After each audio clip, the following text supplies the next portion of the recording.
Hey friends, we're going to review X-Men Unlimited Volume 143, so let's get into it. The first story is by Chris Claremont, Bill Sienkiewicz, colored by Jose Villarrubia, lettered by Randy Gentile. Special thanks to Alyssa Hawkins, and of course he provided the cover as well. Issue opens up with Sunspot getting an alarm. I like how Alien Rasputin has an option. Poor Rain was mugged outside of a museum. Because she's the best, Danny's the first to visit her at the hospital. Cannonball shows up next, and the muggers took Rain's Robert the Bruce necklace that she got personally from him. Karma is next to show up. Of course, Sunspot got the alert early, so he found the mugger and was trying to just buy it back because they're part of the mafia, of course. One of my favorite quotes about the X-Men is that you can always tell where they've been.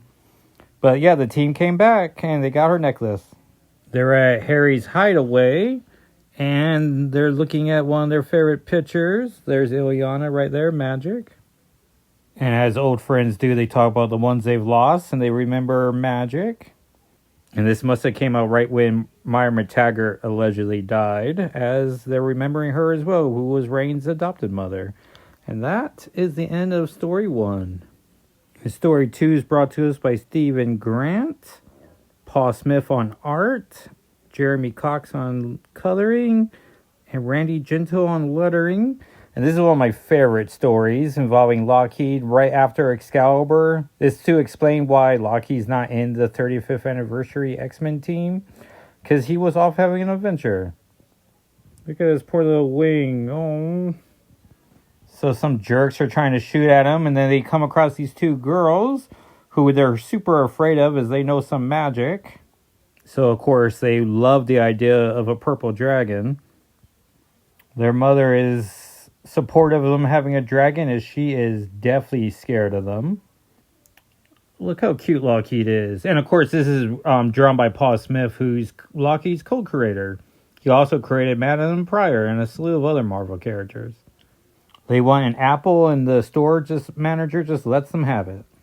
This police officer is annoying them, so then they have him shoot worms out of his whistle. And this teacher is disciplining this kid, and then her finger turns into a tree. And then we're led to believe that this gal, that Thorn, is a nuisance to them, and so she's the bad girl. Lockheed just looking outside the window. Lockheed catches this kid stealing an apple, and he does his own dragon justice, burning it whole in his shoe. Which he's not a fan of that. And then they turn the apple into a rat, which is gross. And then Thorn shows up, turns all the rats into one giant rat, which does not seem ideal.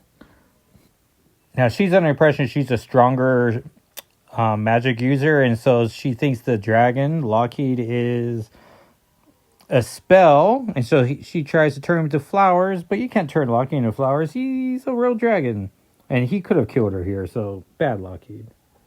But she senses he's a kind soul, and they've just been calling him Dragon, which is, what they were never going to stumble onto Lockheed.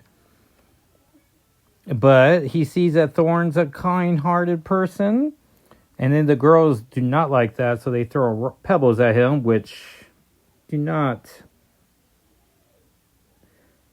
anger Lockheed. So he burns the twins, and he's willing to stay with her because he's under the impression Kitty's dead, which we have yet to be told this story about what happened to separate these two. But Thorn swears that Kitty's alive and well, and that he needs to cross the ocean to get to her. And like a good friend, Lockheed is on his way.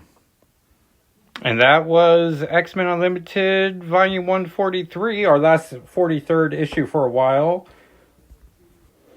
As I'll save the last one for December, as we do on the podcast, Shadow and Flame of Magic, which I'll reveal this in more detail this Sunday. And on our patented Shadow and Flame of Magic scale, it gets a 2.